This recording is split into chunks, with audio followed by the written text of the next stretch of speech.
एकदम यो ट्रेन्डिङ पनि हो एउटा है विभिन्न ठाउँ र विश्राम स्थल छेउमा चाहिँ अनि यहाँलाई हाम्रो प्रवाह अनलाइनमा स्वागत छ। र यति बेला चाहिँ म धनकुटाको पार्कहरूमध्ये एउटा अलिकति पपुलर पार्क चुलीवन पार्कमा छु। र आजको यो भिडियो अन्तर्गत चाहिँ हामी तपाईँहरूलाई यो पार्कभित्र के छ, कस्तो छ पार्क भन्ने कुरा देखाउन गइरहेका छौँ। त्यसैले आजको यो भिडियो अन्तिमसम्म हेरिदिनु होला। र यो चाहिँ हाम्रो यो चुलीवन पार्कको प्रवेशद्वार यहाँहरूले हेर्न सक्नुहुन्छ। प्रवेशद्वार एकदमै सुन्दर कलाकृतिले भरिपूर्ण प्रवेशद्वार देख्न सक्छौँ। र साथमा छेउमा टिकट घर पनि छ है त, यहाँहरूले हेर्न सक्नुहुन्छ। सो यो चाहिँ प्रवेशद्वार। अब हेरौँ, अगाडि बढेर हेरौँ पार्क कस्तो छ है त। र चाहिँ यो चाहिँ पार्कभित्रको दृश्य एकदम सल्लाहको सुसारसँगै एकदम सुन्दर सुन्दर प्रतिमाहरू हामी भित्र देख्दैछौँ। र सुरुमै हामी प्रवेश गर्ने बित्तिकै यहाँनिर चाहिँ विश्राम स्थलहरू हामी हेर्न सक्छौँ। यहाँहरूले पनि हेर्न सक्नुहुनेछ यो चुलीवन पार्कभित्रको विश्राम स्थलहरू यहाँहरूले हेर्नुहोला। र यहाँहरूले हेर्न सक्नुहुन्छ यो एकदम व्यवस्थित फलैचाहरू राखेर बनाइएको रहेछ। र विश्राम स्थल छेउमा चाहिँ यहाँनिर हामी चुलीवन कम्बेला यो म्याप पनि हेर्न सक्छौँ, यहाँहरूले देख्न सक्नुहुनेछ।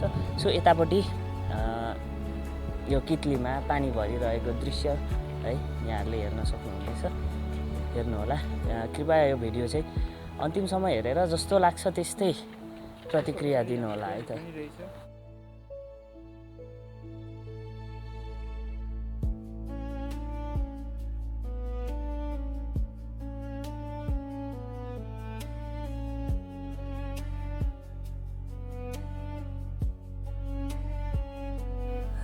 र पार्कमा आउने बालबालिकाहरूको लागि स्पेसल खेल्ने कुराहरू पनि हामी देखिरहेका छौँ, यहाँहरूले पनि हेर्न सक्नुहुनेछ।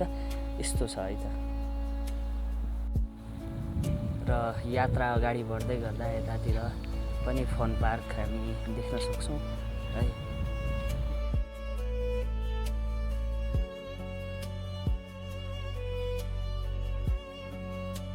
मनोरञ्जनका लागि विभिन्न सामग्रीहरू यहाँहरूले देख्न सक्नुहुनेछ। एकदम स्वच्छ वातावरणमा प्रकृतिसँग रमाउँदै यहाँहरू मनोरञ्जन लिन सक्नुहुनेछ, टाइम स्पेन्ड गर्न सक्नुहुनेछ है त यो चुलीवन पार्कमा चाहिँ।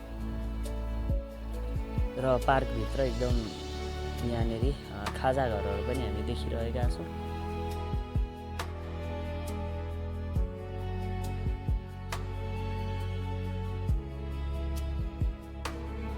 र विशेष गरी फोटोको लागि, फोटो भिडियोका लागि यो प्रतिमा पनि यहाँहरूले हेर्न सक्नुहुन्छ।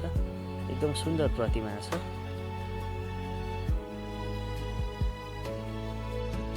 यात्रा निरन्तर अगाडि बढाउँदै जाँदा चाहिँ हामी एकदम सुन्दर सुन्दर धोपीहरू लगायतका बोट बिरुवाहरू देख्न सक्छौँ।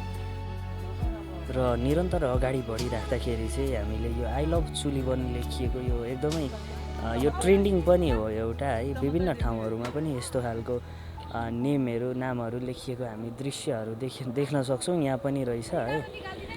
र पार्क घुम्ने क्रममा नै हामी चाहिँ यति बेला ठ्याक्कै जडीबुटी पकेट क्षेत्र ब्लक नम्बर 2 मा आइपुगेका छौँ।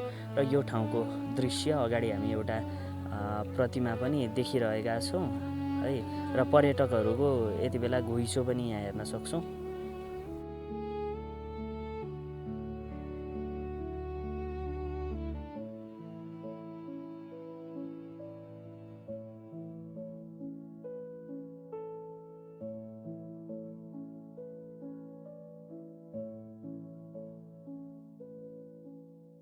र यो प्रतिमाले चाहिँ दुईवटा बाटो छुट्टाएको छ। र यति बेला चाहिँ हामी फर्स्टमा चाहिँ चुलीवन भ्यू टावरतर्फ अगाडि बढ्दैछौँ। बाटो यहाँहरूले हेर्न सक्नुहुन्छ है त।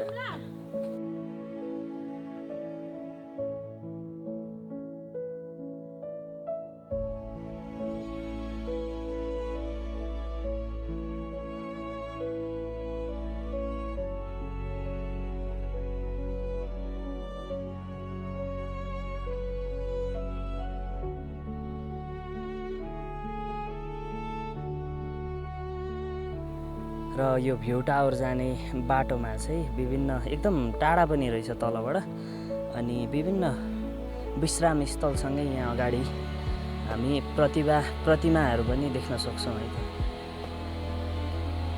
र यो भ्यू टावर जाने बाटोमा एउटा हामी मन्दिर पनि देखिरहेका छौँ, तर प्रवेशद्वार बन्द छ र यहाँहरूले हेर्न सक्नुहुनेछ है।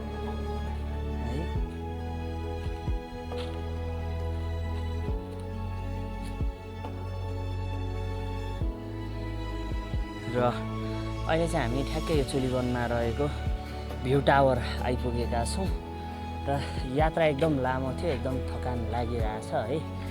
र यो भ्यू टावर चाहिँ जम्मा यसमा चाहिँ 5वटा फ्लोर रहेछ। अब चाहिँ भने हामी माथि चढेर तपाईँहरूलाई यहाँको भ्यू देखाउने कोसिस गर्नेछौँ है त। र यति बेला चाहिँ हामी ठ्याक्कै भ्यू टावरको टपमा छौँ। यतातिर धनकुटा बजार देखिन्छ, तर अहिले तुवालोले गर्दाखेरि चाहिँ यो क्यामेराको फ्रेममा चाहिँ त्यति क्लियर आउन सकिरहेको छैन। सो यो वरिपरिबाट विभिन्न ठाउँहरू चाहिँ विभिन्न जिल्लाका विभिन्न ठाउँहरू चाहिँ हामी हेर्न सक्ने रहेछौँ है। वरिपरि यहाँहरूलाई हामी देखाउँदैछौँ।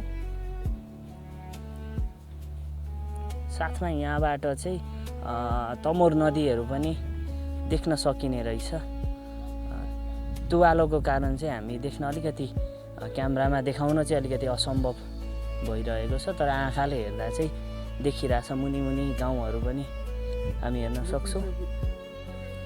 र अहिले चाहिँ हामी ठ्याक्कै भ्यू टावरदेखि यतापट्टि रहेको देउराली डाँडामा छौँ है। यहाँभित्र चाहिँ एकदम शिलाहरू हामी देखिरहेका छौँ। यहाँहरूलाई बाहिरबाट भए पनि देखाउने कोसिस गर्नेछौँ। भित्र चाहिँ एकदम राम्रो छ, यहाँहरूले हेर्न सक्नुहुन्छ। यो एउटा मानिसहरूको यो धार्मिक आस्थाको केन्द्र पनि हो। र अहिले चाहिँ हामी ठ्याक्कै अघि यहाँबाट जहाँ टावर गएका थियौँ उताबाट घुमिकन फेरि यहाँ आइपुग्यौँ। उता त्यस्तो धेरै देखाउन लायकको ठाउँहरू चाहिँ हामीले देखाएनौँ। त्यसैले यहाँहरूलाई चाहिँ आज यति भन्दै कुनै ठाउँ छुटेको छ भने यहाँहरूले कमेन्टमा जानकारी दिनुहोला भन्दै यो आजको भिडियोबाट म खगेन्द्र अनुरागी पनि बिदा हुन्छु। हवस् त, नमस्ते, जय नेपाल।